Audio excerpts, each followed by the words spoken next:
Om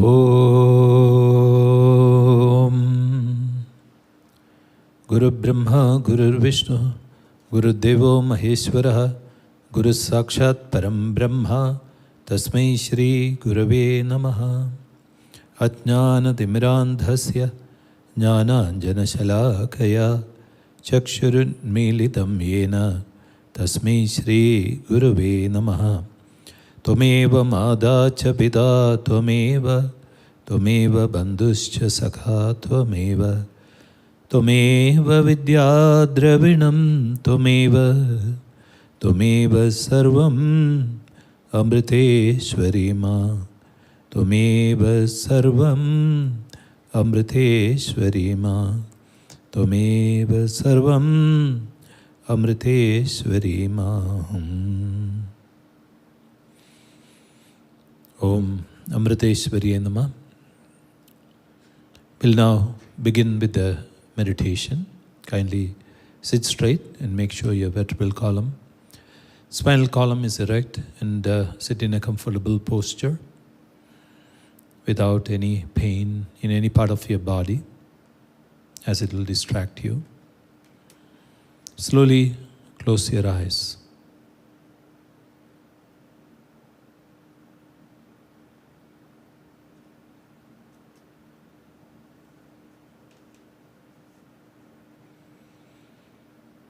Start observing your breath, breathing normally but with full awareness of each and every inhalation and exhalation that occurs through your body.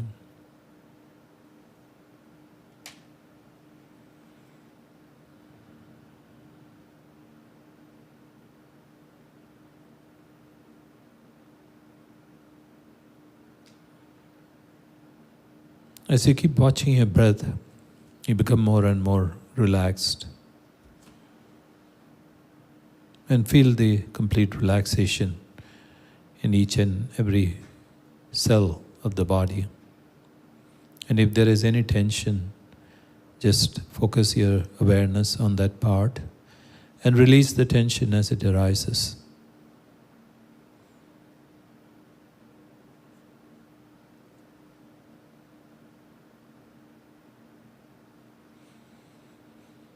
If there is tension in the mind, just imagine those tensions completely evaporating, taking into deep silence.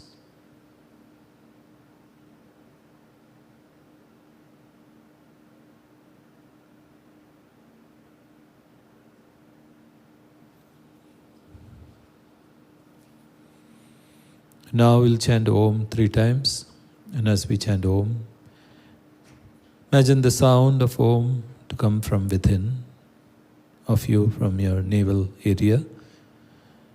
Visualize the sound going upwards. Now kindly take a deep breath.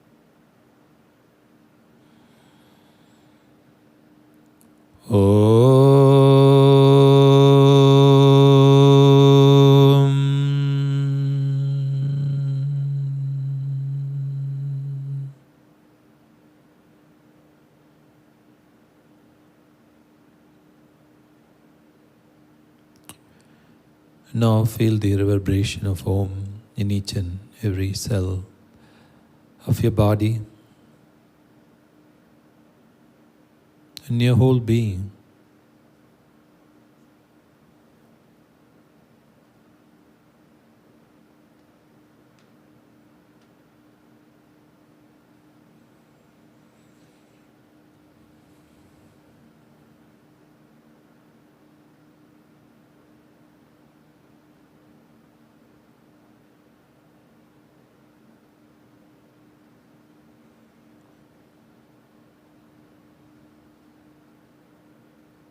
Slowly try to bring your awareness once again on your breath, breathing normally and effortlessly, following each and every inhalation and exhalation.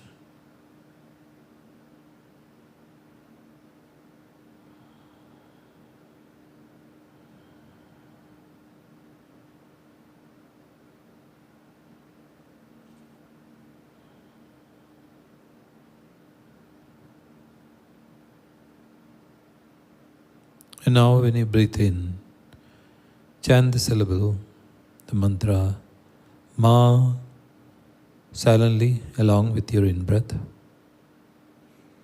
And Om when you breathe out. Ma when you breathe in, and Om when you exhale.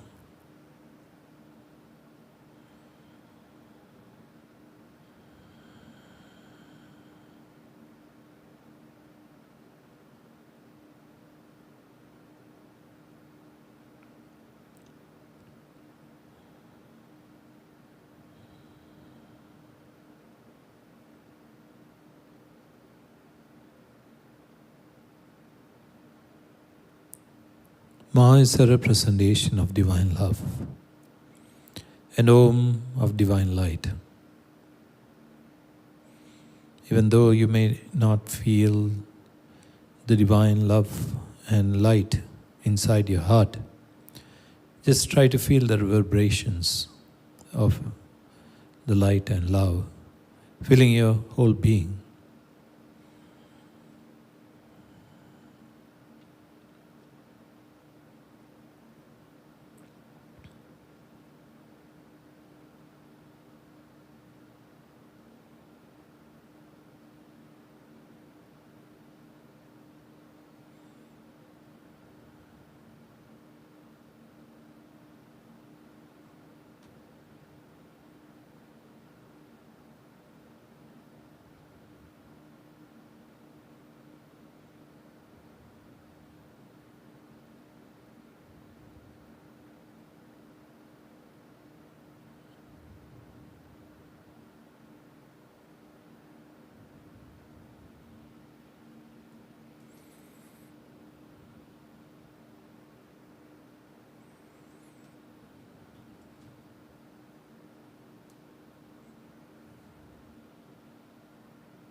As you go deeper and deeper, feel the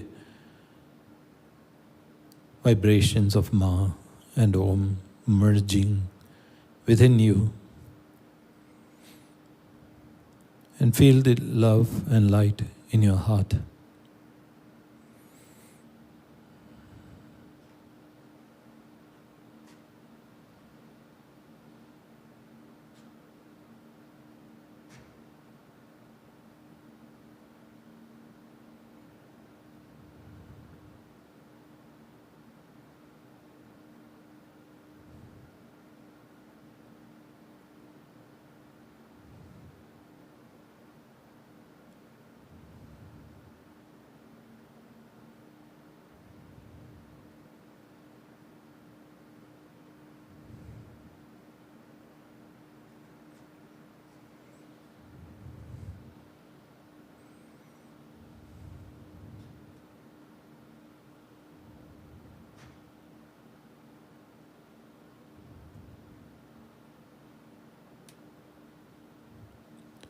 The deeper you go, the more profound you feel the love and the light in your heart.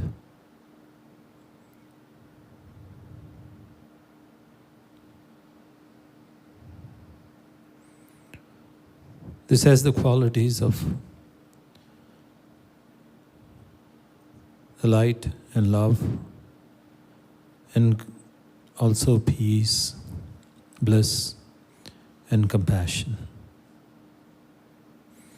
Imagine you're bathed in that love and light, filling yourself with bliss, with peace, with compassion.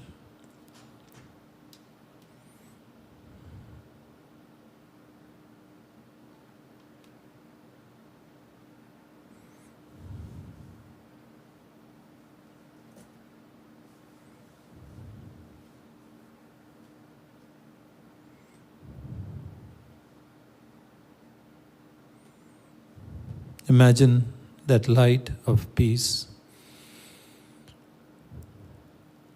of silence, of bliss, going out of your heart to all the beings in this world, and as the vibration or the light falls on each and every one of them, imagine they also become more peaceful, more silent, and more blissful. And while imagining so, we'll chant the Lokaha Samastaha prayer 9 times.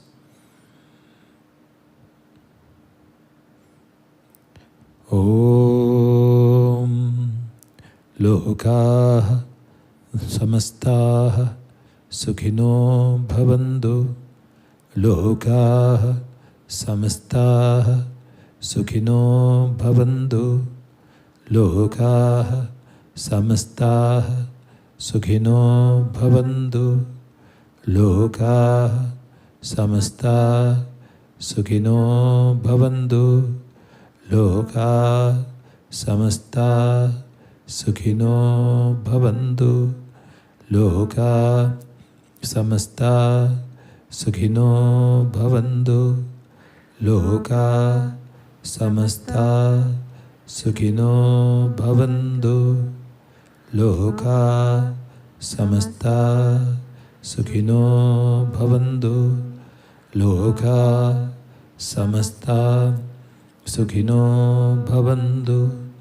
Om Shanti Shanti Shanti. Om Shri Gurubhyo Namaha. Harihi Om.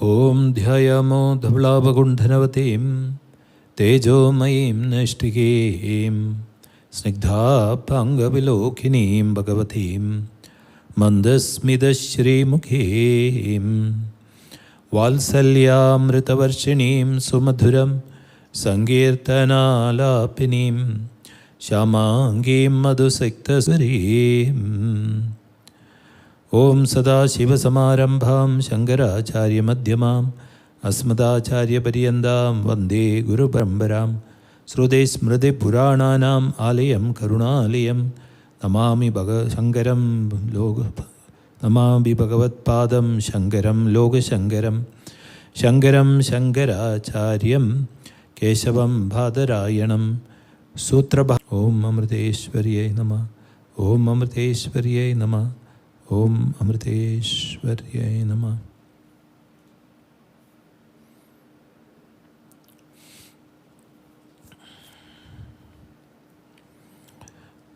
In the last, we saw that Shatarupa is her mother, and after that, he told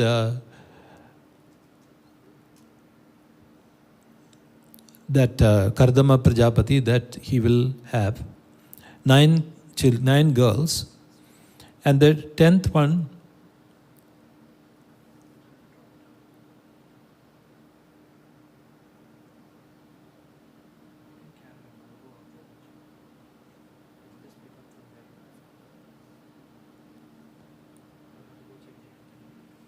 should I stop or huh? What's that? Okay. So should I stop or?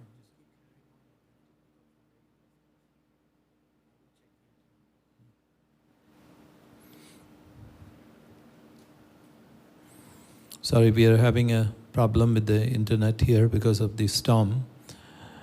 And so there is some technical difficulties today. So Brahma told Kardama Prajapati that he will have 9 girls, and after that the 10th will be the son. Son will be the incarnation or family. And I would like to hear, I would like to leave the house, and I want to go, so I will mendicate and do kinds of penance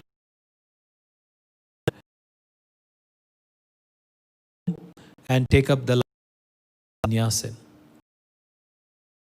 So words from his father said that no, whatever you say is very good, you should do that. And then Kardama goes away. And after Kardama, Devahuti, the big void. And so she knew that, of course, all her children got married and there is nobody. And there was only Kapila. And she knew that Kapila would also leave anytime. But most important was that she realized that she had the spiritual knowledge from Kapila. So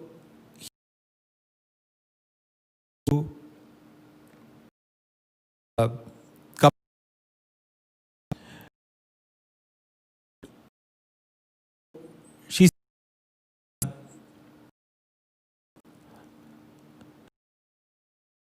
I've been of gross infatuation, owing to the pull. I want to reach the end of my cycle of worldly existence. So she asked to enlighten her. The famous Kapil advice and own mother.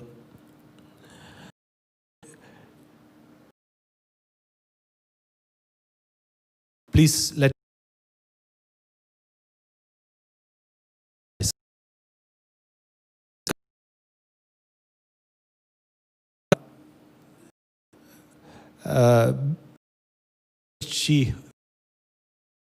her mother and words. And Kapila said, not coming.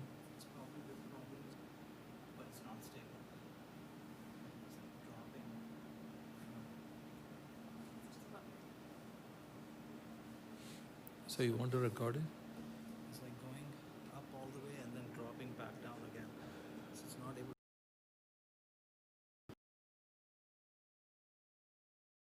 Comes back up like, and then the cache is full. It's not pushing it. Do you want to do it?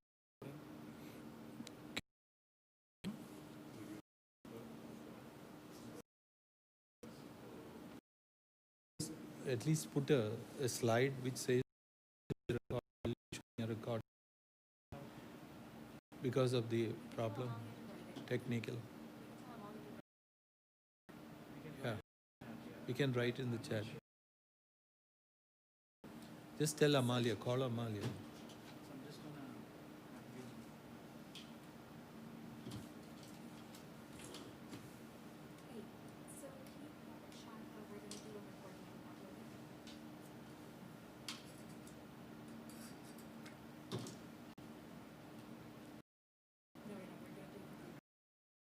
You can't record it. How are you? Oh, from the is it? locally there, it's gonna pick up the mic, which I don't want.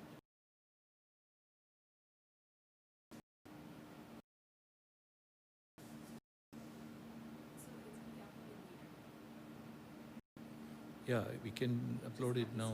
We cannot do that.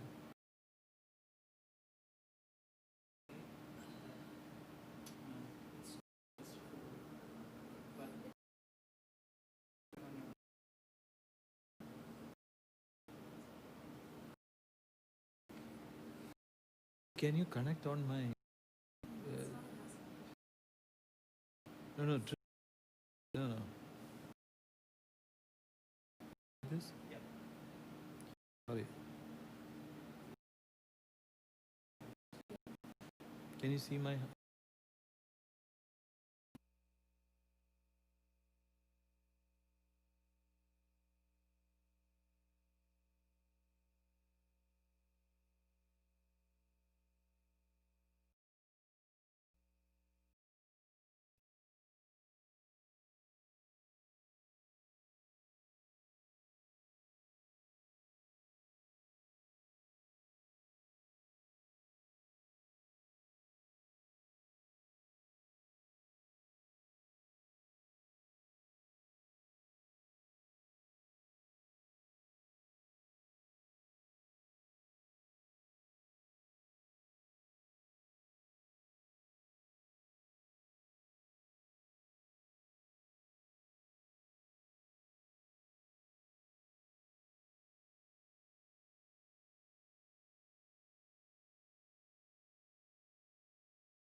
We will try to continue. Otherwise, if it's not successful, we will record it and then upload it.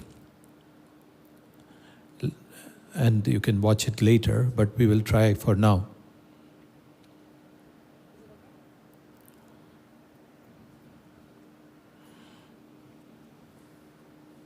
So, Devahuti, anyway, you record it. recording it, right? Just start recording it.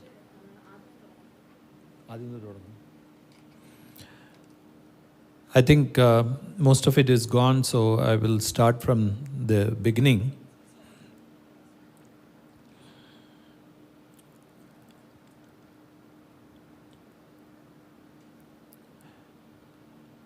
So Kardama Prajapati, the father of Kapila,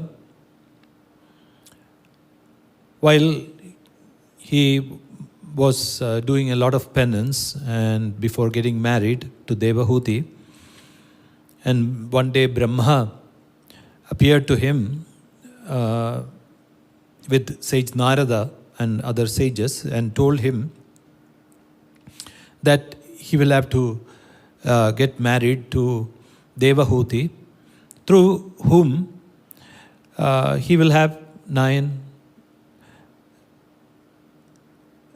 children who will all be girls, and the 10th will be Kapila, a boy, who will be the incarnation or the partial incarnation of Lord Vishnu. And after that, Brahma said that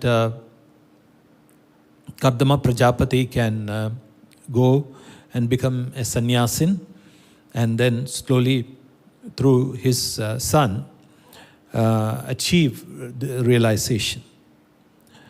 So, as directed by Brahma, also the parents of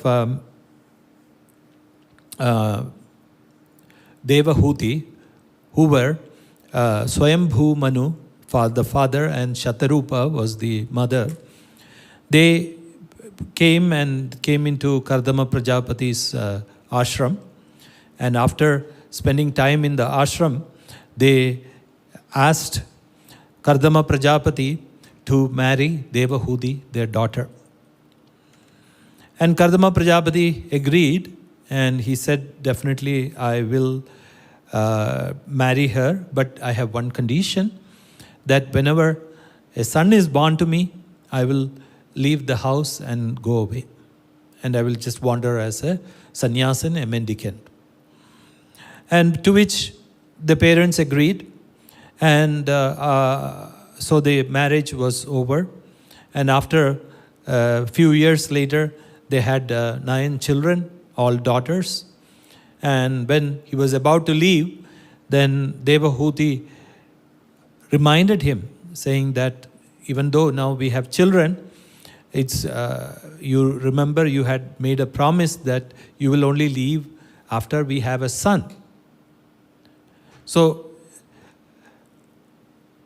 then what Kardama Prajapati remembered, that the Lord has to be born through Devahuti. So he told Devahuti to do severe penances. And Devahuti did severe penances, and Kapila was born through Devahuti.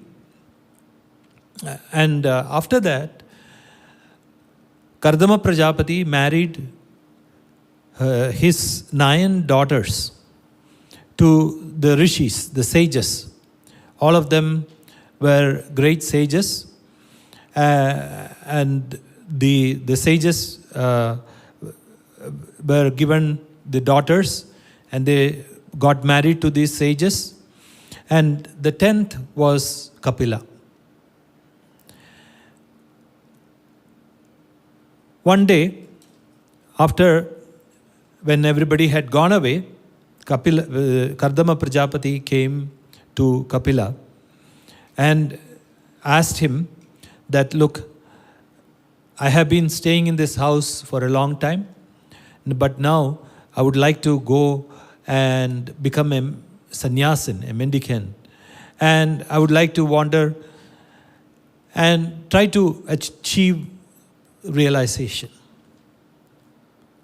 And Kapila was very happy about that, and he blessed his father.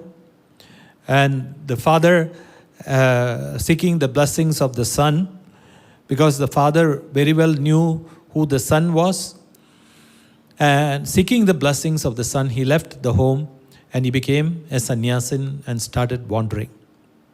And in the end, he achieved realization. When everybody was gone, Devahuti was feeling the void. So she came to Kapila one day, and understanding that there will not be anybody left with her, she also said that to Kapila, her son, prostrating at his feet, knowing that he was none other than the incarnation of the Lord, said that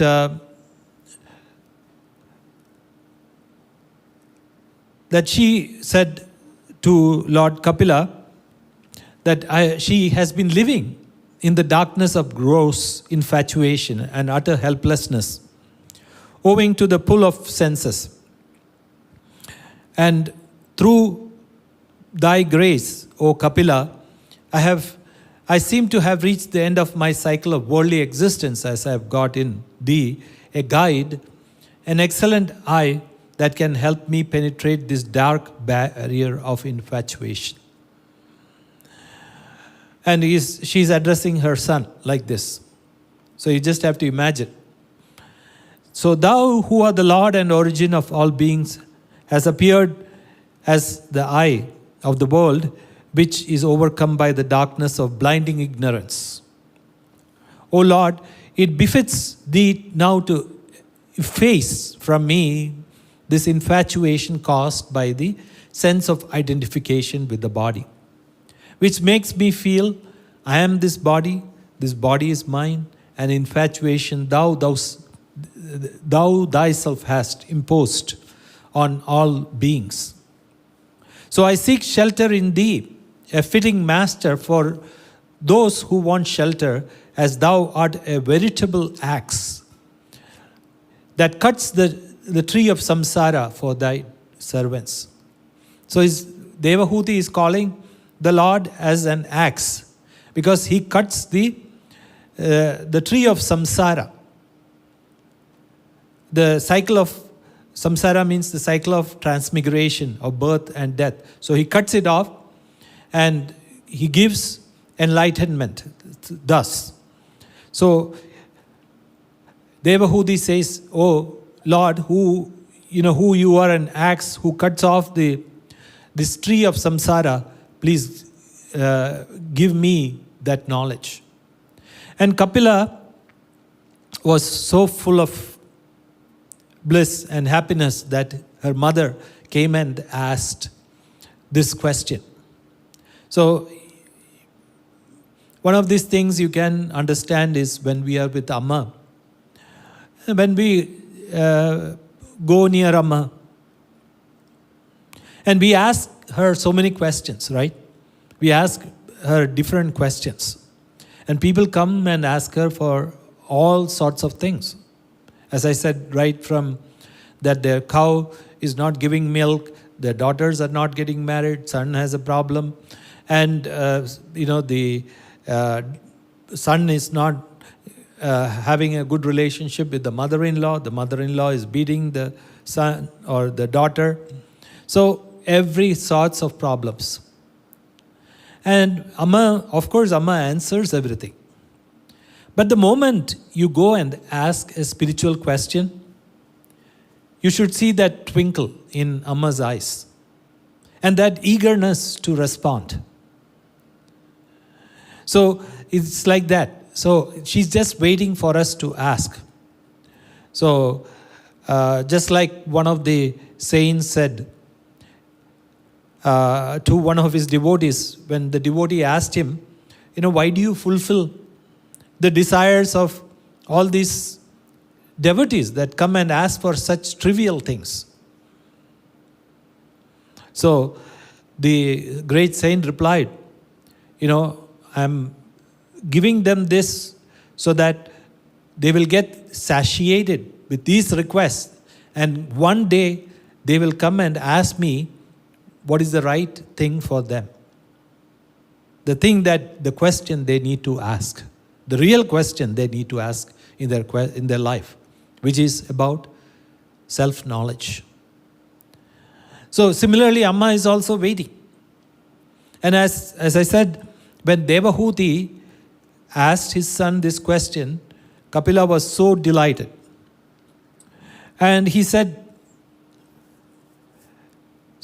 I shall expound to you that path of spiritual realization which leads to the ultimate good of man, wherein there is complete and irreversible abeyance of the pleasures and pains of worldly existence. And this yoga, which I preached in ancient days to the rishis who were eager to hear it, the same yoga, perfect in all its limbs, I shall teach you now, O pure-minded lady. It is the view of wise men that the mind indeed is the cause of both bondage and liberation of embodied beings. So he is explaining to his mother. And one thing also I wanted to explain is, I'm going to give the full explanation given by Kapila, because last time when I asked all of you which one would you prefer, the longer version or the shorter version, majority to my delight said yes, they want the longer version. But if you find it a bit esoteric, please get back to that comment column and say that you have had enough of this and you do not want to listen to anything more, then I can just skip over the rest of it. But I hope I will convey what Kapila's philosophy, the Sankhya Yoga, in a way that it will be palatable to all of you. So he says, which is one of the great dictums that is in one of the Upanishads, Mane eva karananam manishyanam bandha mokshayoho. That is, mind alone is the reason for the man to lead him to bondage as well as to freedom. So what is the reason? It is the mind. So he says, Kapila says to his mother, that if the mind is attached to the gunas, means the qualities of Prakriti. Prakriti is nature or of gross nature, and their products, it leads to bondage. But when it begins to feel delight and attraction for the Lord, that is the Purusha. Purusha, as I said, it could be interpreted as male.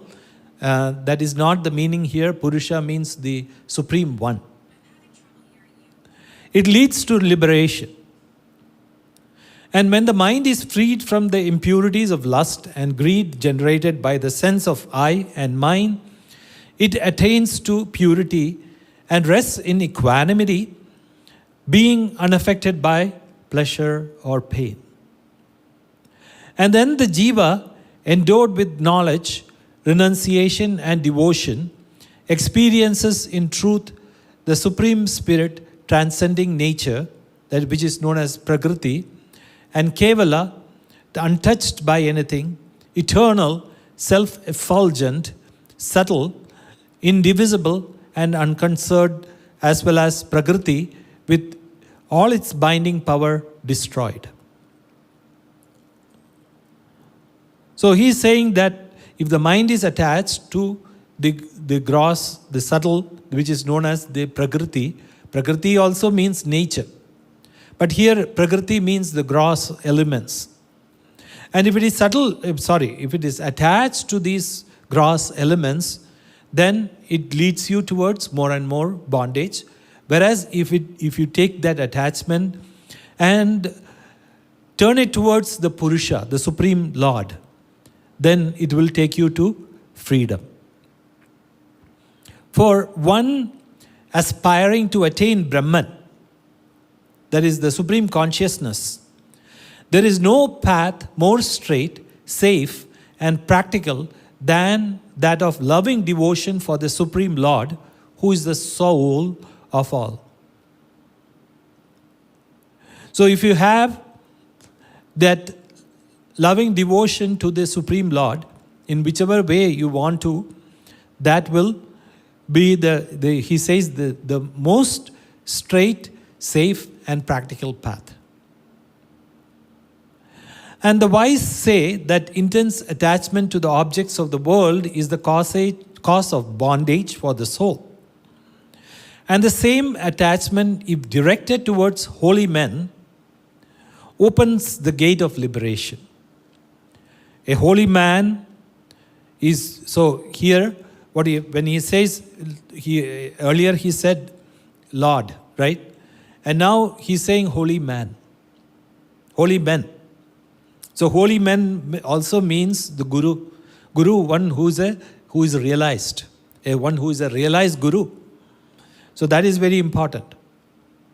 Because if you do not have a true Guru, a Sadguru, a realized Guru, that will also take you to bondage. So he says that now he's defining what does a holy man mean. So he says a holy man is one who is patient in all circumstances and who is full of fellow feeling and who is the friend of all and who looks upon none as enemy, who is overflowing with peace, who has virtue alone as his ornament, and who has deep-rooted love for me, characterized by a sense of inseparable intimacy. He works solely for my sake and abandons all dependence on relatives and clansmen. He always hears and speaks of my sanctifying deeds and excellences. His mind being fully given over to me, no affliction ever affects or troubles him. Such persons who are without attachment to anything except me are real sadhus. Sadhus means renunciates. So it is desirable to seek their company, O noble lady, because they are the veritable destroyers of all worldly attachments. So he gives all these qualities, the qualities of who? Of a realized person, which is who is full of fellow feeling and who is friend of all, who has no enemies, who is overflowing with peace, who has a virtue alone as his ornament, and who is always reveling, whose mind is always revels in the Lord. And also, he is never affected by any troubles. And such, what he is saying is, it is desirable to seek their company. And in the intimate company of such holy men, you will hear accounts of my glorious deeds, which form a veritable draught of ambrosia to the ear and heart. By drinking this ambrosia, you will soon develop one after the other. What is the first one? Faith. That is Shraddha, in the path of devotion. Shraddha means faith. And the delight in God, which is known as Rati. And the deep love for Him, which is Bhakti, devotion. And by the power of Bhakti or devotion, consisting in the constant remembrance of my excellences manifested through my creative and redemptive activities, the man gains detachment from all worldly objects, becomes enthusiastic in spiritual practice, and strives to adhere the bhakti disciplines which are natural and therefore easy to practice. By avoidance of sense enjoyments, by knowledge augmented by renunciation, and by communion with me through loving devotion, man can attain to me, the indwelling spirit in all, even in this life on earth. So it's giving step by step instruction. So what is first? First is Shraddha, that is faith. From the faith comes the delight in God, which is known as Rati. And then from that Rati, there is Bhakti, devotion. And because of this devotion, what happens? Your mind automatically gets detached from worldly objects. And so become enthusiastic in spiritual practice and strives to adhere to the bhakti disciplines, and by avoidance of sense enjoyments and knowledge augmented by renunciation. So naturally the renunciation happens, and then the knowledge also comes. Then he says, Kapila says, that through loving devotion man can attain to me, which is self-realization even in this life on earth. So you don't have to go anywhere else. Just in this life you can achieve it. So isn't this what happens in Amma's presence? So exactly this thing. When we meet Amma, this is the first thing. Even though people like me did not have faith in the beginning, what happens is when we listen, when we see other devotees, and when we sit around Amma for some time, first of all, as he was saying earlier, one of the most important characteristic is that person will be overflowing with peace. So when we come near Amma, that's what we all feel. And the first and foremost experience is that overflow peace. And from this peace that overflows from her, our heart, our mind becomes quiet. And when the mind becomes quiet, then what happens? Faith, we develop that faith, the Shraddha. And the Shraddha leads us to devotion. The next step is Rati. Rati means delight in God. And from the Rati, that is the delight in listening to God's glories or stories also, we develop a deep love for Him. So this is exactly what happens when we come to Amma, isn't it? And that we listen to the stories of other devotees. And because of listening to those stories, we not only develop that Shraddha, the faith, but also the delight in listening to the God's stories. And through that, we develop deep love for Amma. And he says, by the power of devotion and constant remembrance of my excellences manifested through my creative and redemptive activities, man gains detachment from all worldly objects, becomes enthusiastic in spiritual practice. So, isn't this what happened to most of us? When we were living, many of us were living in the world, fully immersed in the world. We had luxurious lives. And it's not that many of us were poor, or, we were afflicted by so many pains and miseries in our life. But when we met Amma, slowly and slowly what happens? First, our interest started waning in going to parties, seeing movies, doing all these things. And slowly what happened? We withdraw from that. And as we withdraw, all the people whom we thought were friends, until that time, they all just vanished, disappeared. And they would not come. They would even sometimes brand us as, cuckoos. And we lost our mind. We did lose our mind. When we saw Amma, we lost our mind in her. And so, naturally, because of this, there is a renunciation. We get a detachment from the world. And because of this detachment from worldly objects, we get enthusiasm in doing spiritual practices. So the next step, after meeting Amma, we want to sit in her presence. Why? Why do we want to sit in her presence? Because we feel that tangible love and peace in her presence, which is not available in any supermarket or any mall. So that's why we go to Amma again and again, and people keep running, isn't it? I remember one of the devotees story. She was from California, and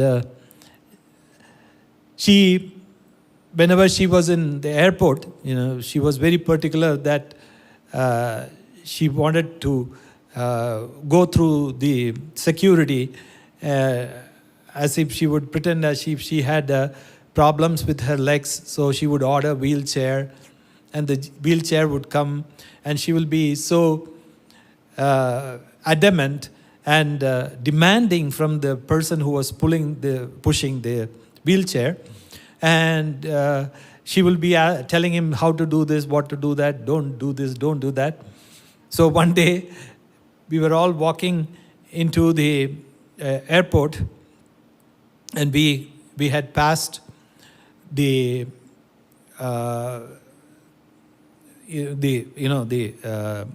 security area, the TSA security area.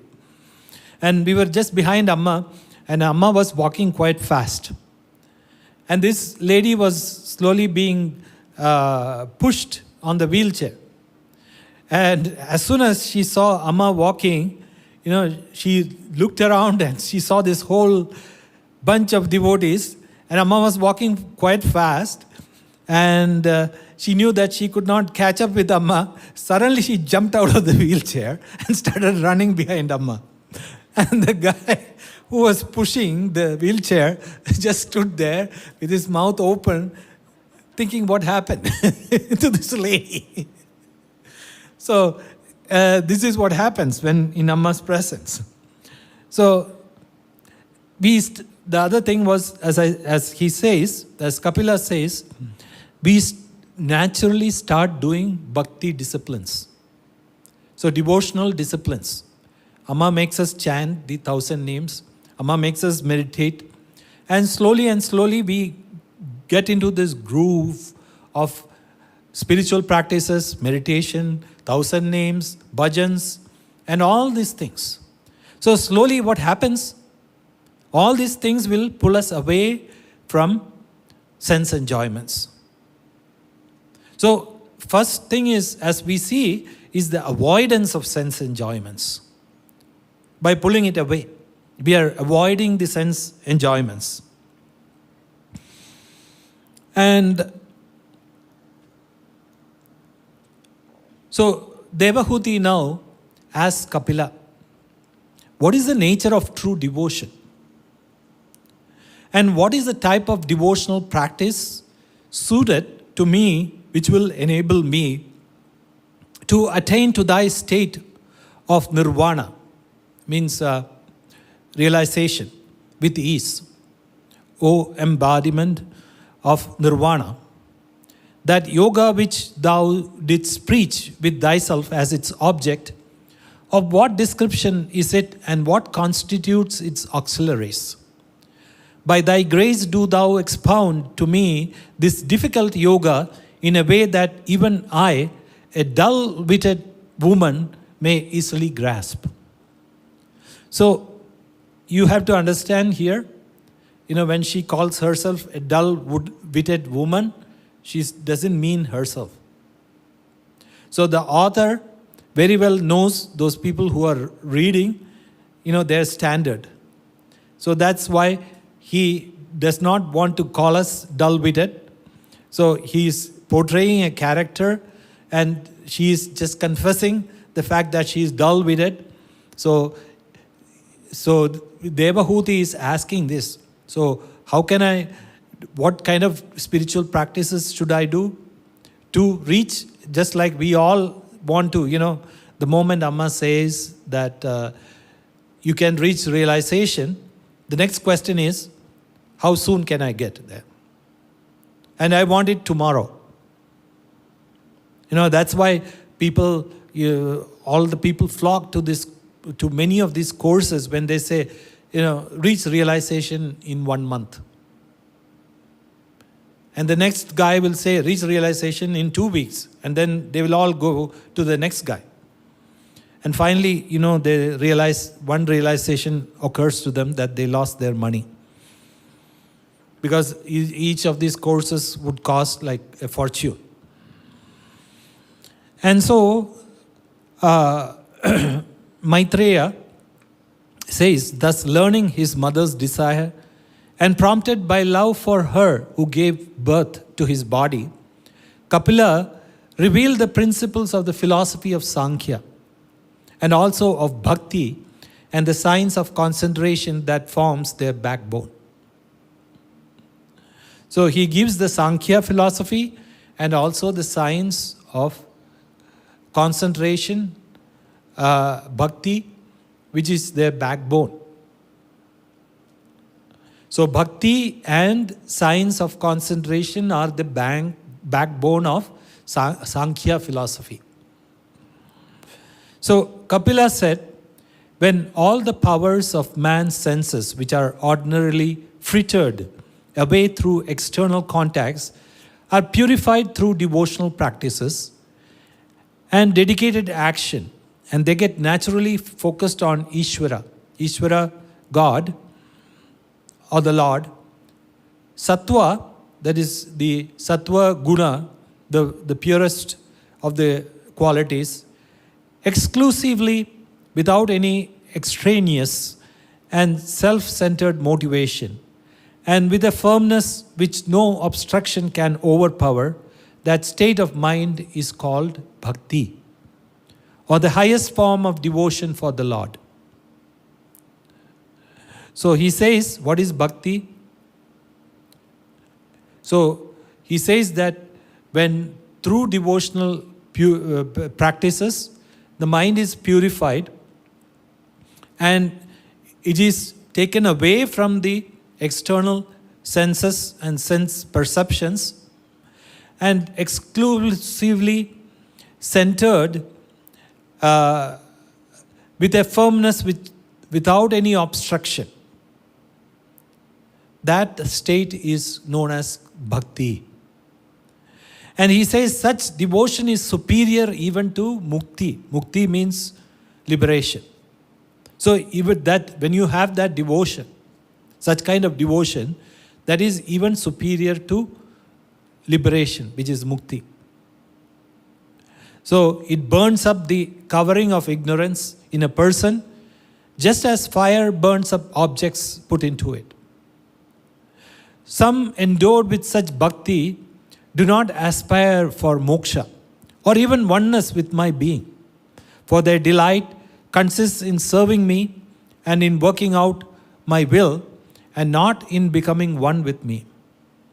They therefore congregate together and honor me by adoration and participation in my works. And such holy persons perceive and engage themselves in loving conversation with my enthralling spiritual emanations, who possess beaming countenances and lotus-like eyes, and have the power to grant all that the devotees may want.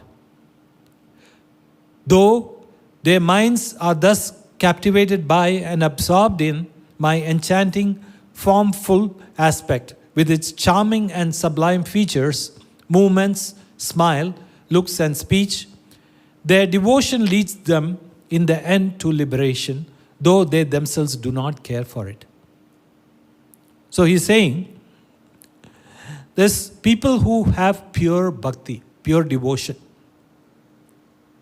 What do they want?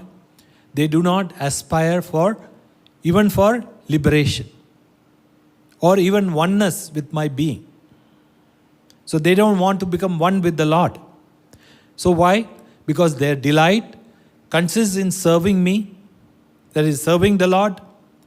And therefore they also, what do? They congregate together and they adore and participate in my works, which is seva.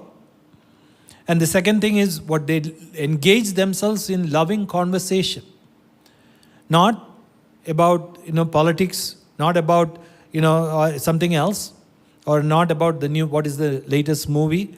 It is about the Lord Himself.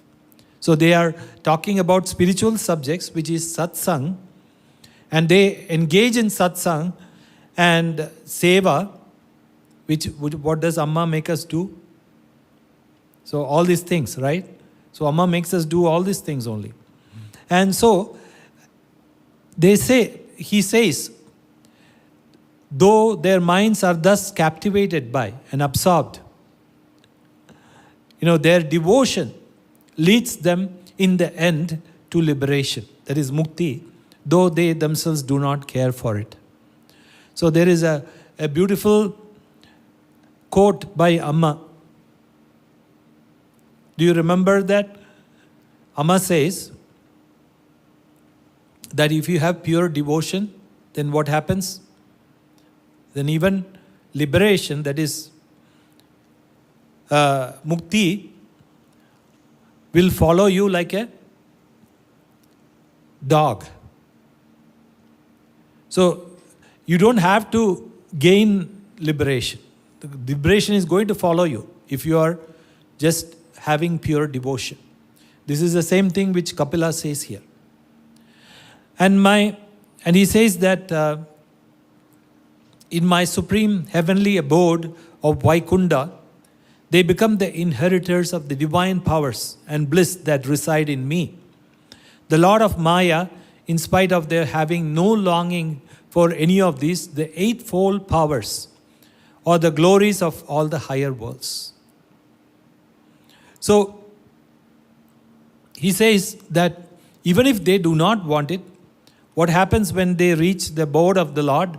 They get all the same power, divine powers of the Lord. And the eightfold powers is the eight different types of siddhis, which is Leguma, Mahima, so this Girima, that is all these different types of siddhis. Because I don't want to go there, because that's not the subject. So he says he gets the eightfold powers, eight siddhis, and the glories of the higher world. And those devotees who consider me their nearest and dearest, their soul, son, companion, teacher, friend, and chosen deity, remain deathless in that abode of peace for unwinking time. My weapon of universal destruction has no sway upon them. So he's, whichever way you consider the Lord or the Guru, it doesn't matter.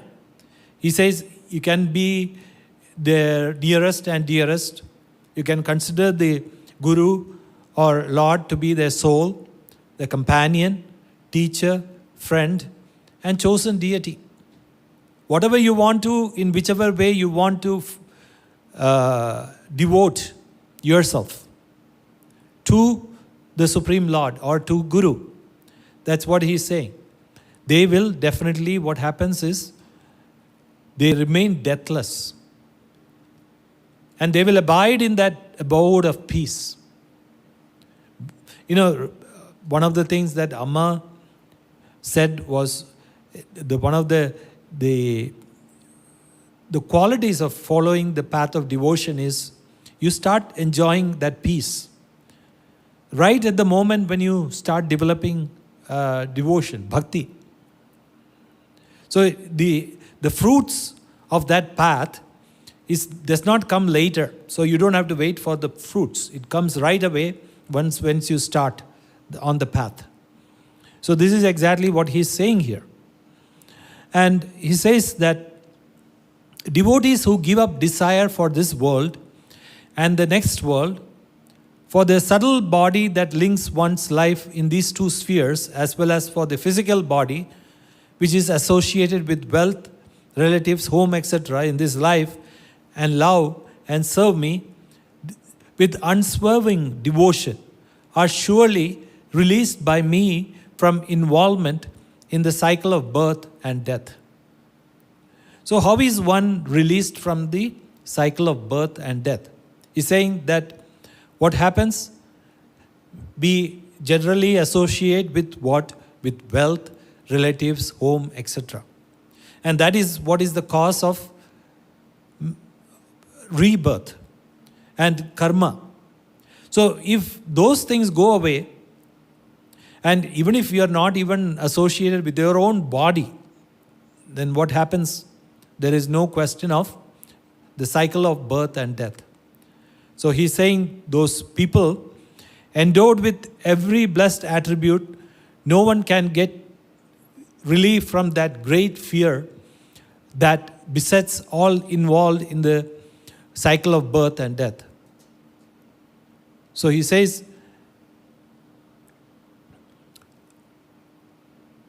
if you are attached to all these things, then definitely death will be the greatest fear. But if you are not, if you are attached to the Supreme Lord or the Guru, and if you have love for your deity, that will definitely take you away. And he says, I'm just going a little bit more because trying to finish this since we started a little bit late. For out of fear of me, all nature moves. The wind blows, the sun shines, it rains, fire burns, and death consumes all. By devotion supported by knowledge and renunciation, spiritual aspirants attain to my feet, which are haven where fear is unknown. Man attains to the highest he can in life when he gains one-pointed and unswerving devotion to me. And when his mind becomes unperturbed by anything because of his total self-surrender to me.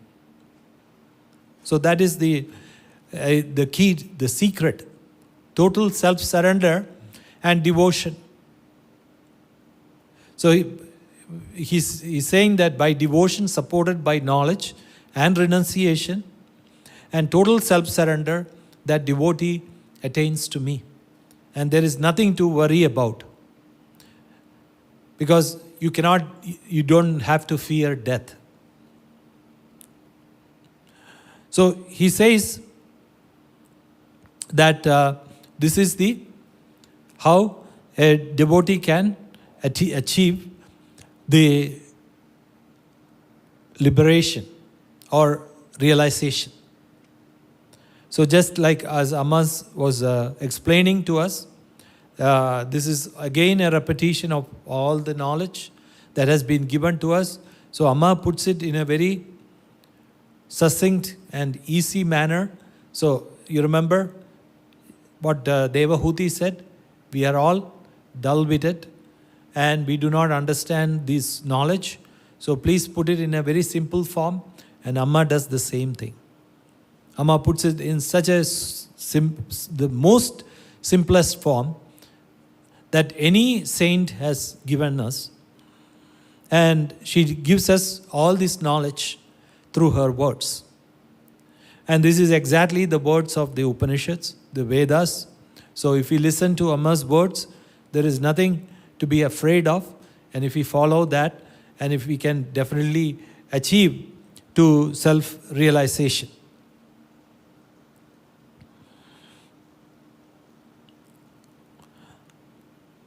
So in the following session, he talks about the characteristics of the spirit, that is Purusha, and how it gets freed from the dispositions, the gunas of the nature, universal nature. So which we will see later. So one of the things which I wanted to again explain last time was what Devahuti had said. Remember that Devahuti had asked Kapila that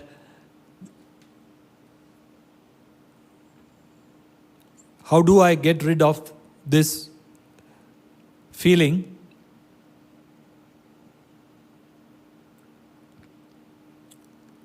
What is driving us is the feeling that the I and mine, right?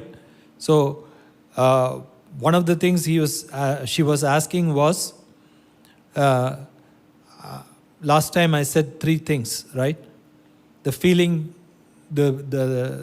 what we have to throw away is one, that the feeling that I am the body.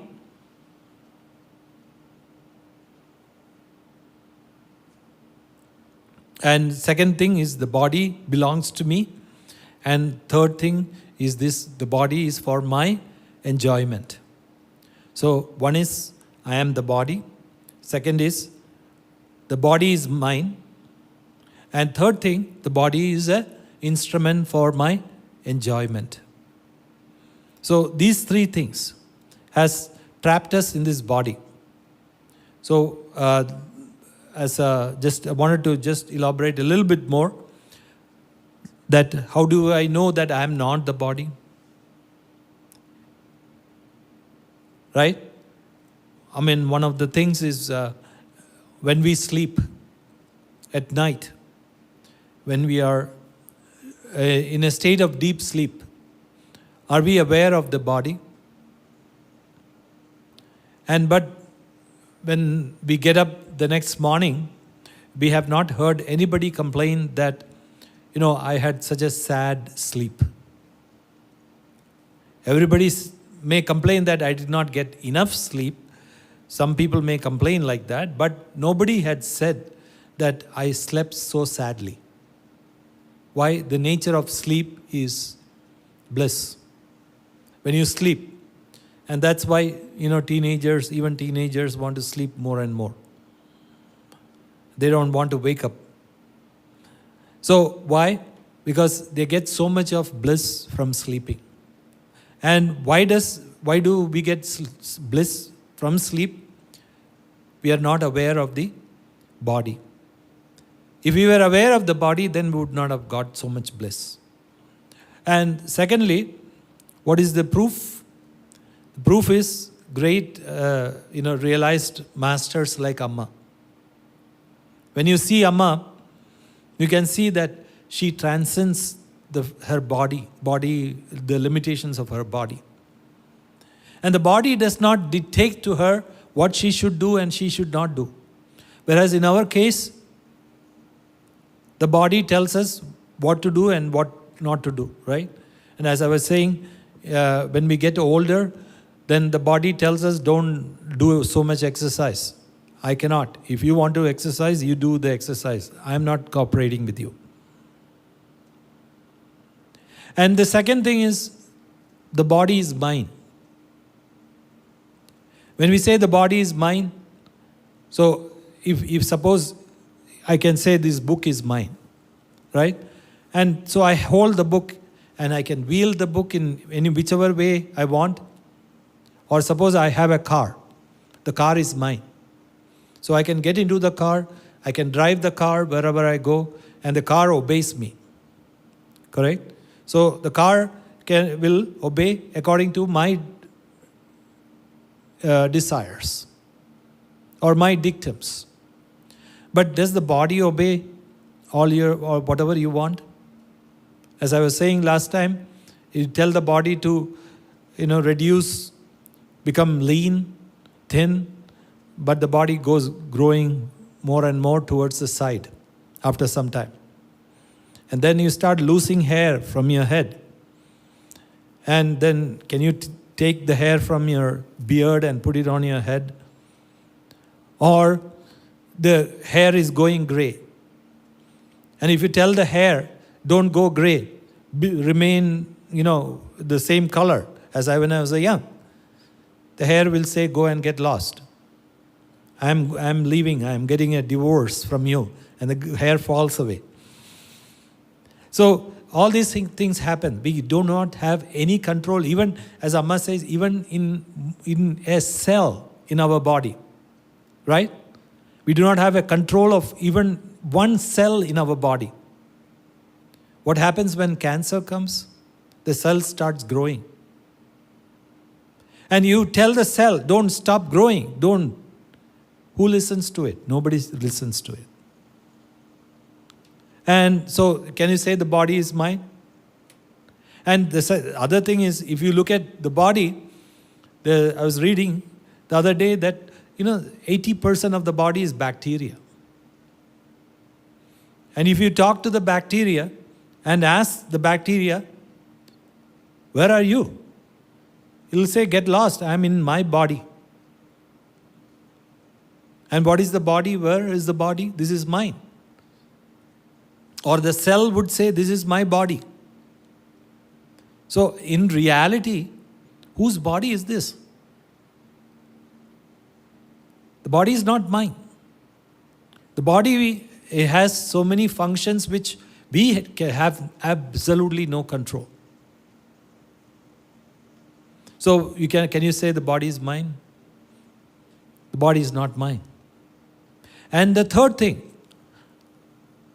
we believe that the body is for our enjoyment. So the problem is, okay, if we can enjoy all the time, we can say, yes, of course, the body is mine. But what happens if you say that the body is an instrument for enjoyment? It's like buy one, get one free. The moment you ask for enjoyment, sorrow also follows it. You get it free. And sorrow comes with it. You cannot just say that I just want only pleasures, I don't want sorrows. So as soon as you enjoy for a few minutes, then the other person comes in, free, without asking, and you suffer. So is this body purely for enjoyment? No. And even if you enjoy, how much enjoyment can you get from the body? You don't get, you cannot enjoy for an infinite number of time or hours. You cannot enjoy so much. Okay, let's see, just take example of good food. You are enjoying good food. How much can you enjoy? As soon as your stomach gets full, the taste is gone, and the body says that's enough. If you eat more, then I will throw you out. So it starts throwing up food if you want to eat more. So you cannot enjoy that. And so after some time, if you want to enjoy music, after some time it gets boring. Same thing, you take any of these five senses. After some time, it stops the enjoyment. So this enjoyment is also not eternal, not continuous. So how can you say that this body is for your enjoyment? So we have to understand, this is what Devahuti was asking Lord Kapila. That this body is not mine. First one was the body, I am not the body. Second one is the body is not mine. And third is this body is for my enjoyment. So we'll end here today. Om Amriteshwariye Namah.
Amriteshwari श्रुतपालिनी Jagadishwari जय भैरवी मृतिनाशिनी मंजुले जयदायिनी शारदे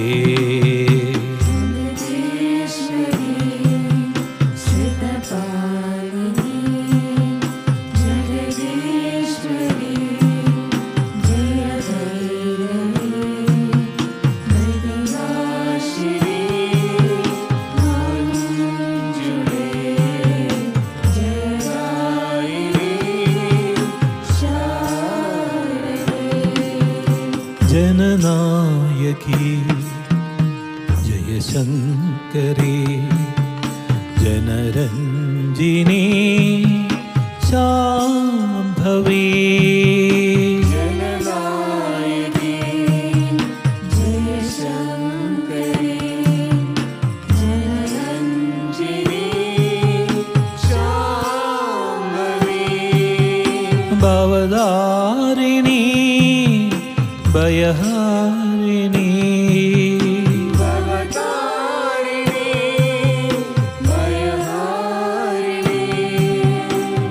भवदारिणी भयहारिणी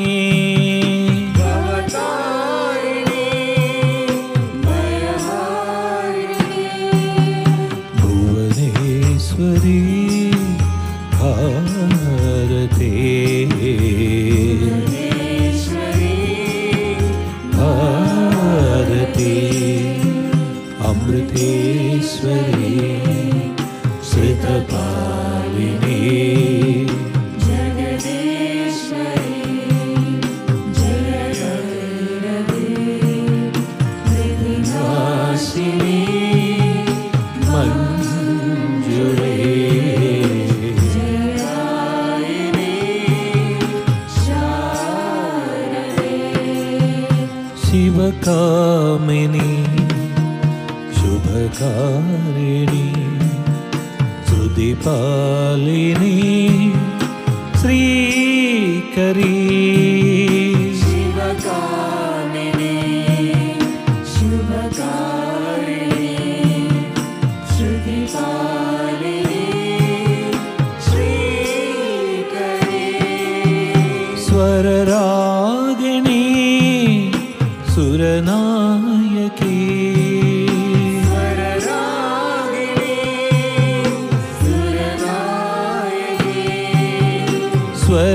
स्वररागिणी सुरनायकी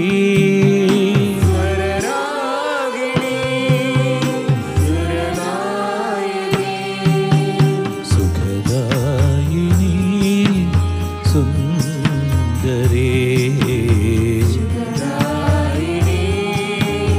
सुंदरे अमृतेश्वरी श्रुतपालिनी जगदीश्वरी जय भैरवी मृतिनाशिनी मंजुले जयदायिनी शारदे करुणामयी कलिनाशिनी कवितामयी कालिके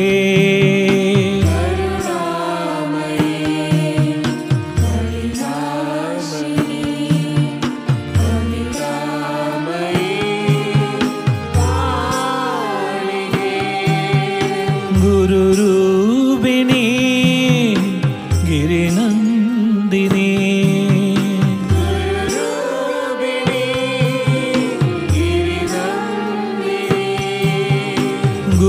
गुरुरूपिणी गिरिनन्दिनी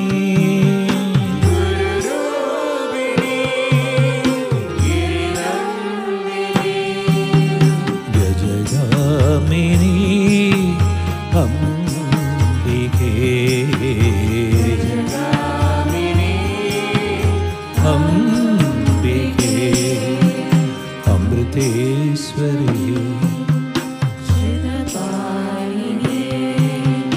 Jagadishwari Jayagari Vignashini Manjuri Jayadayini Sharade Jayadayini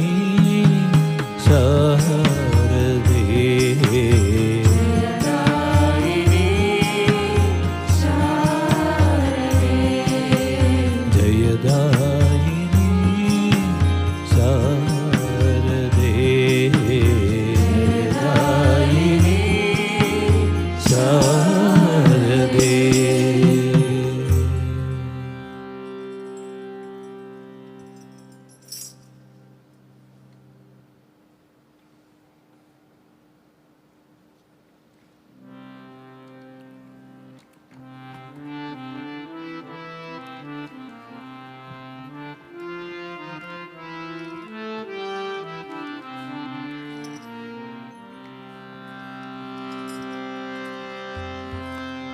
Vinayaka, Vinayaka, Vinayaka Vinayaka, Vinayaka, Vinayaka Vinayaka Vishwadhara Vinayaka, Vishwadhara Vinayaka, Vishwadhara Vinayaka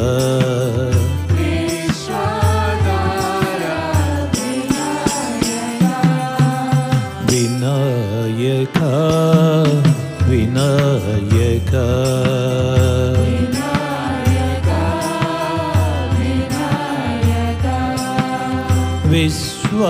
Vishwadhara Vinayaka,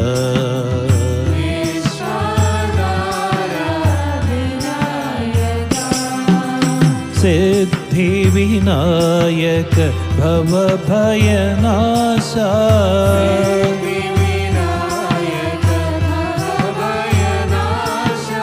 Siddhi Vinayaka Bhava Bhayanasha,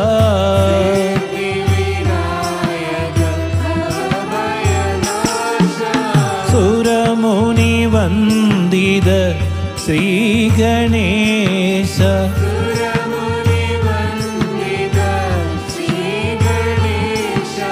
Suramuni Vandida Sri Ganesha,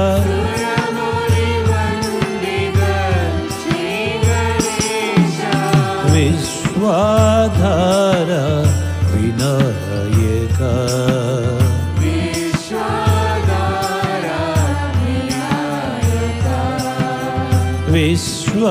Vishwadhara Vinayaka,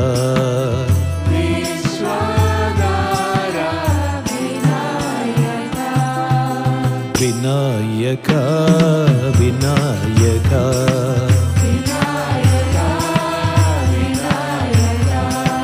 Vinayaka, Vinayaka,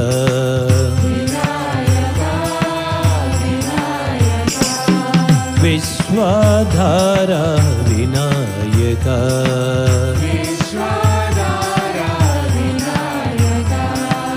Vishwadhara Vinayaka,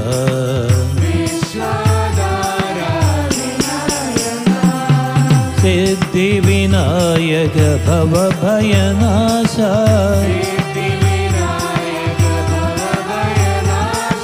Siddhi Vinayaka Bhava Bhayanasha,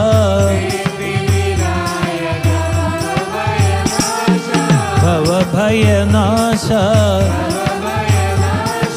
Bhava Bhayanasha, Siddhi Vinayaka Bhava Bhayanasha,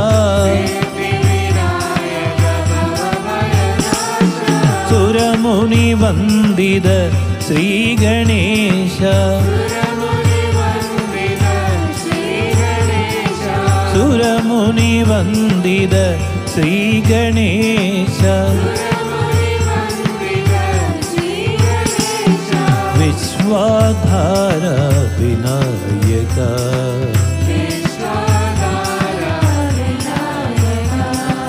ವಿಶ್ವಾಧಾರ Vinayaka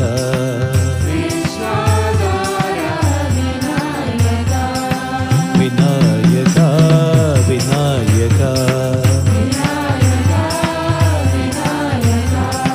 Vinayaka Vinayaka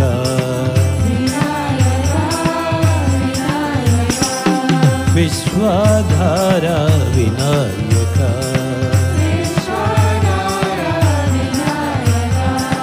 ವಿಶ್ವಾಧಾರ Vinayaka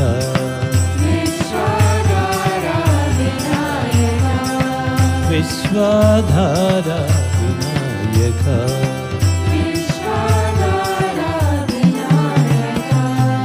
Vinayaka Vinayaka ವಿಶ್ವಾಧಾರ Vinayaka.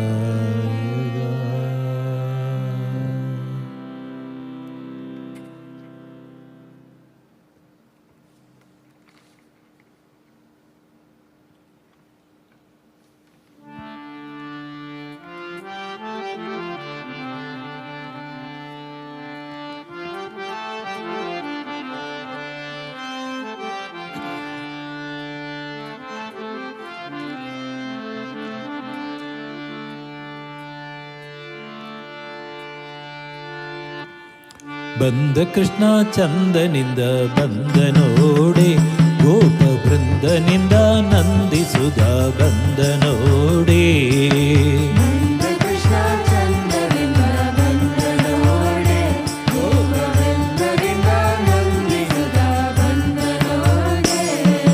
ಬಂದ ಕೃಷ್ಣ ಚಂದನಿಂದ ಬಂದ ನೋಡೆ ಗೋಪ ವೃಂದನಿಂದ ನಂದಿಸುದ ಬಂದ ನೋಡಿ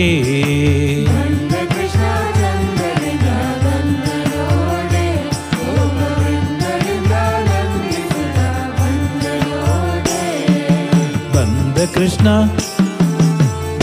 ಕೃಷ್ಣ ಚಂದನಿಂದ ಬಂದ ನೋಡಿ ಗೋಪ ವೃಂದನಿಂದ ನಂದಿಸುದ ಬಂದ ನೋಡಿ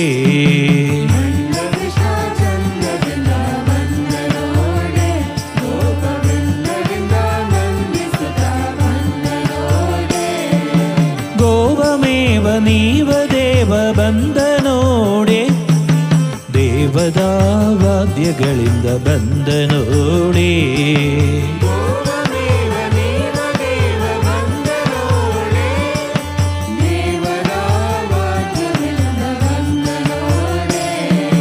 ಗೋವಮೇವ ನೀವ ದೇವ ಬಂದ ನೋಡೆ ದೇವದ ವಾದ್ಯಗಳಿಂದ ಬಂದ ನೋಡಿ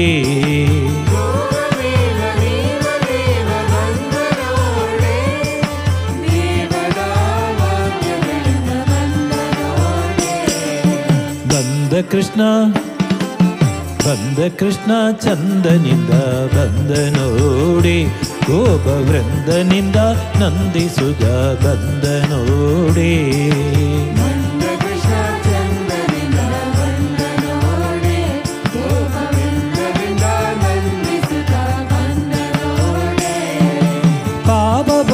ಗೋಪರೂಪ ಬಂದ ನೋಡೆ ತಾಪಲೋಪ ಲೇಪಲೋಪ ಬಂದ ನೋಡೆ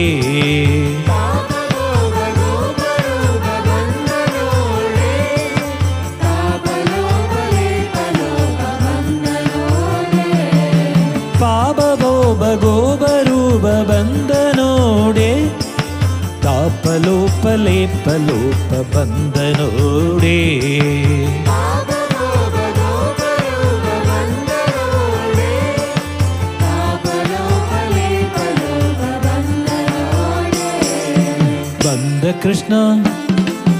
ಬಂದ ಕೃಷ್ಣ ಚಂದನಿಂದ ಬಂದ ನೋಡಿ ಗೋಪ ವೃಂದನಿಂದ ನಂದಿಸುದ ಬಂದ ನೋಡಿ ಬಂದ ಕೃಷ್ಣ ಚಂದನಿಂದ ಬಂದ ನೋಡಿ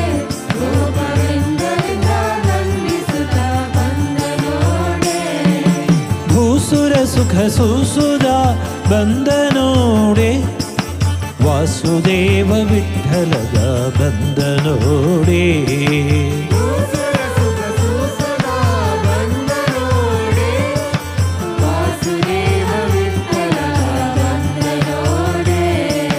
ಭೂಸುರ ಸುಖ ಸುಸುದ ಬಂದನೋಡೆ ವಾಸುದೇವ ವಿಠಲದ ಬಂದನೋಡೆ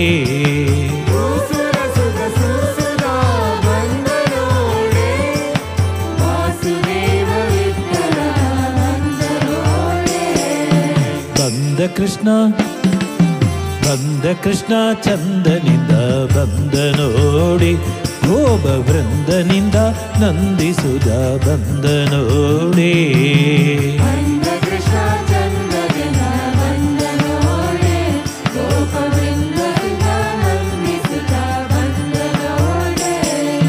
ಬಂದ ಕೃಷ್ಣ ಚಂದನಿಂದ ಬಂದನೋಡಿ ಗೋಪ ವೃಂದನಿಂದ ನಂದಿಸುದ ಬಂದನೋಡಿ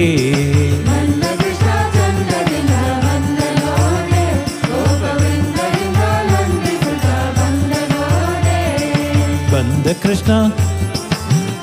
ಕೃಷ್ಣ ಚಂದನಿಂದ ಬಂದನೋಡಿ ಗೋಪ ವೃಂದನಿಂದ ನಂದಿಸುದ ಬಂದನೋಡಿ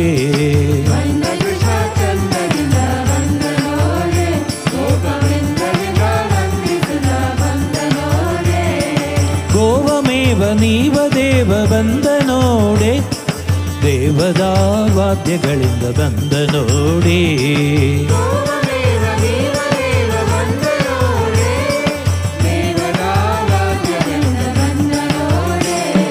ಪಾಪಭೋಗ ಗೋಪರೂಪ ಬಂದನೋಡೆ ತಾಪಲೋಪ ಲೇಪಲೋಪ ಬಂದನೋಡೆ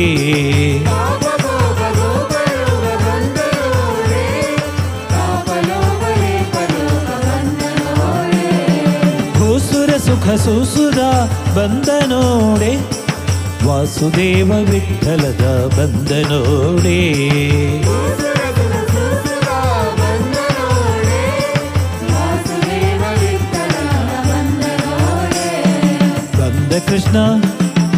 ಬಂದ ಕೃಷ್ಣ ಚಂದನಿಂದ ಬಂದನೋಡಿ ಗೋಪ ವೃಂದನಿಂದ ನಂದಿಸುದ ಬಂದನೋಡಿ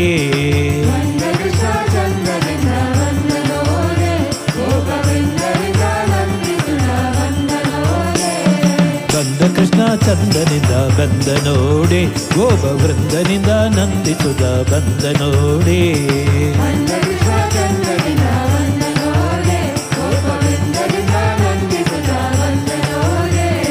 ಬಂದ ಕೃಷ್ಣ ಚಂದನಿಂದ ಬಂದನೋಡಿ ಗೋಪ ವೃಂದನಿಂದ ನಂದಿಸುದ ಬಂದನೋಡಿ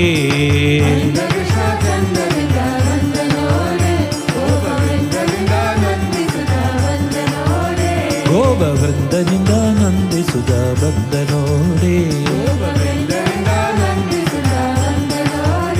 ಗೋಪ ವೃಂದನಿಂದ ನಂದಿಸುದ ಬಂದನೋಡಿ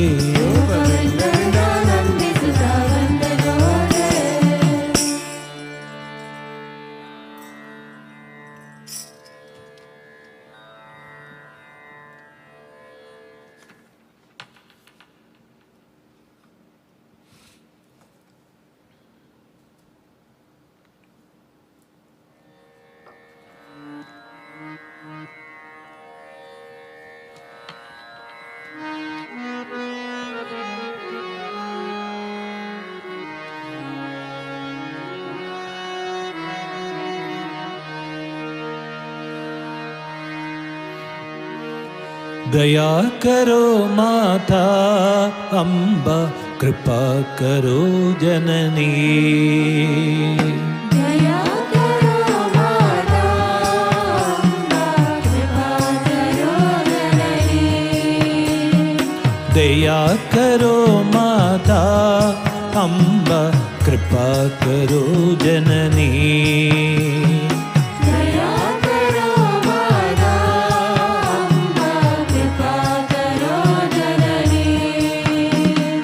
कृपा करो माता अम्बा रक्षा करो जननी कृपा करो माता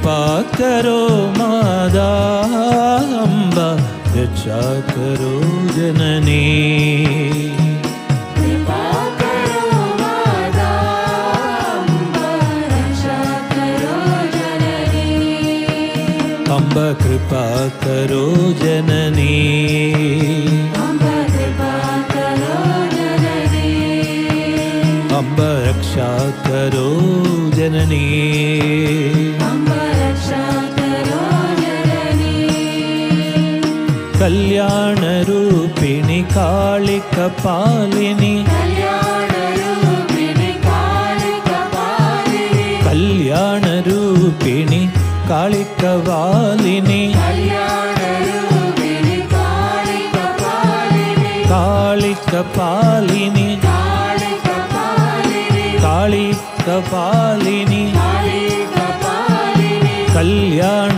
रूपिणी काली कपालिनी कल्याण रूपिणी काली कपालिनी अमृतेश्वरी अम्ब मां पाहि अमृतेश्वरी अम्ब मां पाहि अमृतेश्वरी अम्ब मां पाहि अमृतेश्वरी अम्ब मां पाहि ॐ मादा ॐ मादा ॐ मादानन्दमयी मादा मादा मादा आनन्दमयी ॐ माता ॐ मादा ॐ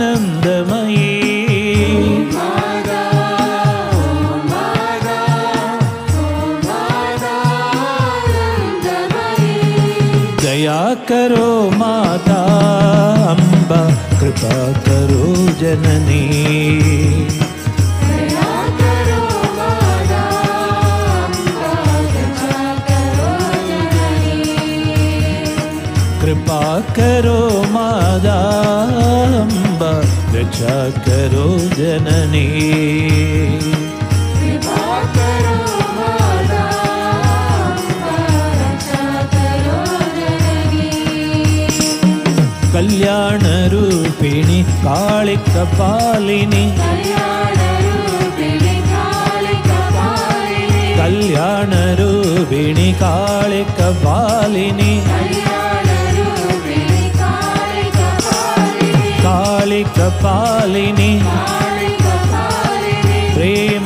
स्वरूपिणी प्रेम स्वरूपिणी सद्गुरु रूपिणी सद्गुरु रूपिणी अमृतानंदमयी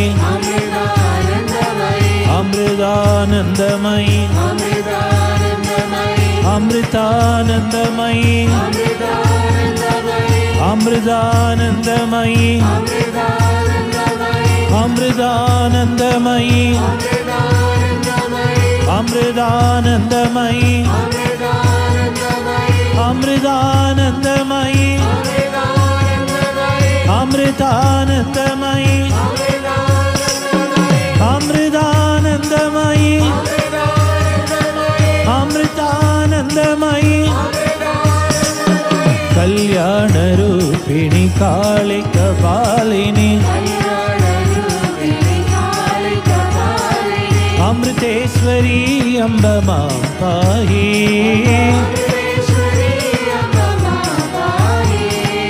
ॐ मादा ॐ मादा ॐ मादानन्दमयी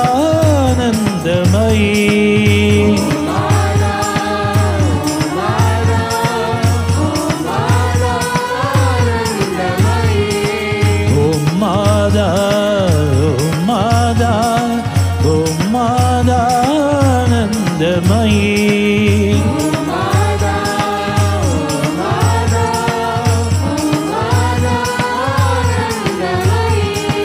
ॐ मादा ॐ मादा ॐ मादानन्दमयी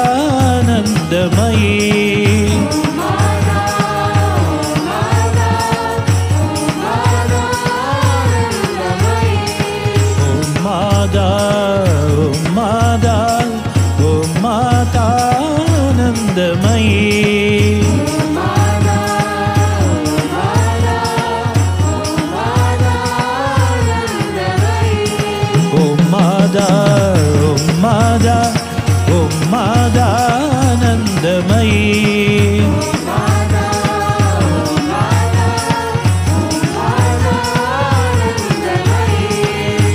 Mada, Om Mada, Om Mada Anandamayi.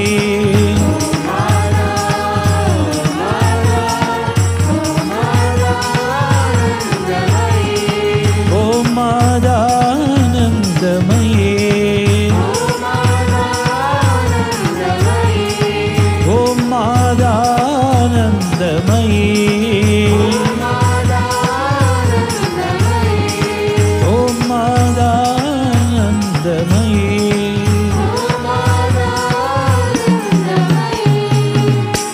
Gaya karo Mata Amba, Kripa karo Janani.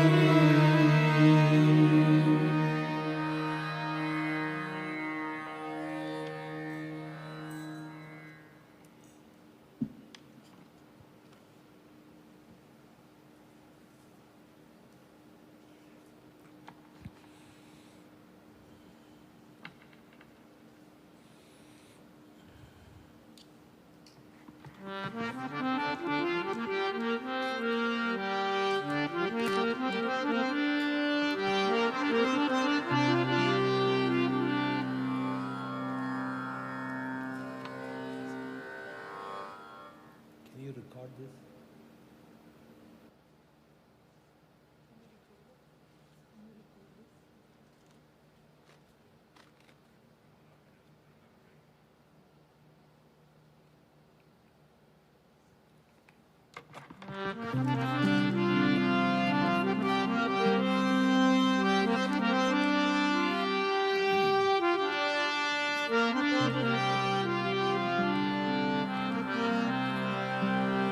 Amriteswari Mangalam Pranamadam Muktiprade Mangalam Bhuvaneswari Mangalam Sukritina Ekasraye Mangalam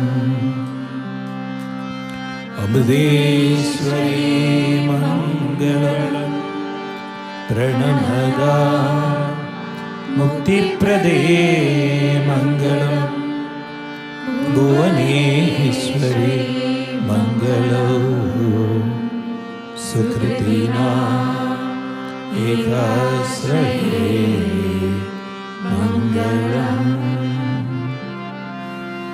Hridayeswari Mangalam Hridilasat Tejormayi Mangalam Mridubhashini Mangalam Vijayada Premagrade Mangalam Vijayada Premagrade Mangalam Vijayada Premagrade Mangalam.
Vande Amritanandamayi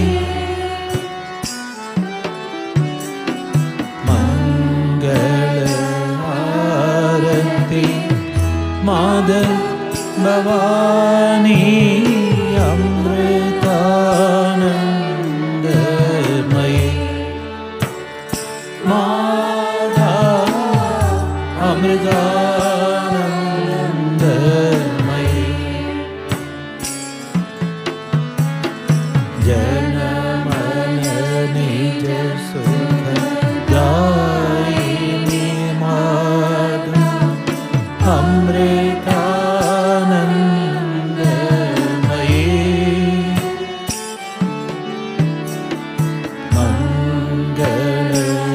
Mangalakarini Vande Janani Amritanandamayi Mada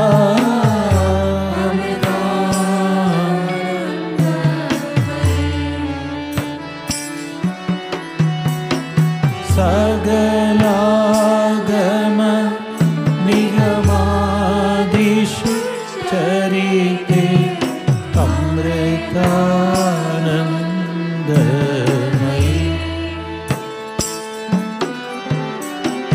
Nikhila Maya Hara Janani Vande Amritanandamayi Mata Amritanandamayi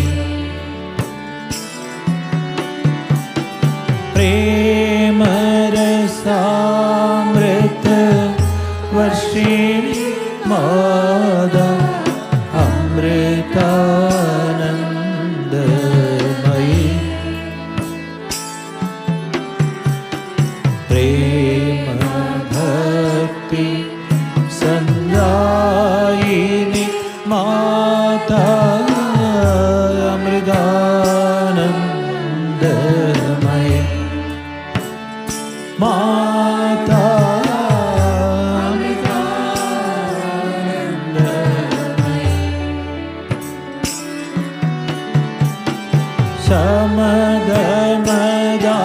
Samadhamadayini Manalaikarini Amritanandamayi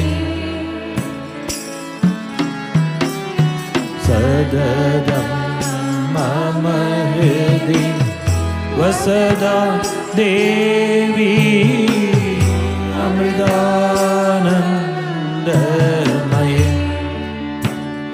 Mata Amritanandamayi Padidodhara Nirandara Hridaye Amritanandamayi Paramahamsa Pada Nilaye Devi Amritanandamayi Mata Amritanandamayi Vedana Nidani Marana Nivarini Amritanandamayi Vesrada Jana Parivalini Jayada Amritanandamayi Mata Amritanandamayi Surajana Rujida Jayada Gadamba Amritanandamayi Sahaja Samadhi Chudhanye Devi Amritanandamayi Mada Amritanandamayi Mada Amritanandamayi Mada Amritanandamayi Om Jaya Jaya Jagajanani Vande Amritanandamayi Mangala Arati Mada Bhavani Amritanandamayi Mada Amritanandamayi Mata Amritanandamayi जय बोलो सद्गुरु माता अमृतानंदमयी देवी के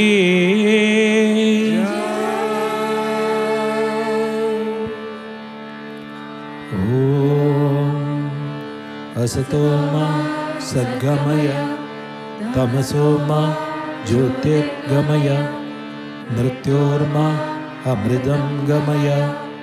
Om Shanti Shanti Shanti. Om Loka Samasta Sukhino Bhavantu. Loka Samasta Sukhino Bhavantu. Loka Samasta Sukhino Bhavantu. Om Shanti Shanti Shanti. Om Shri Gurubhyo Namaha. Harihi Om.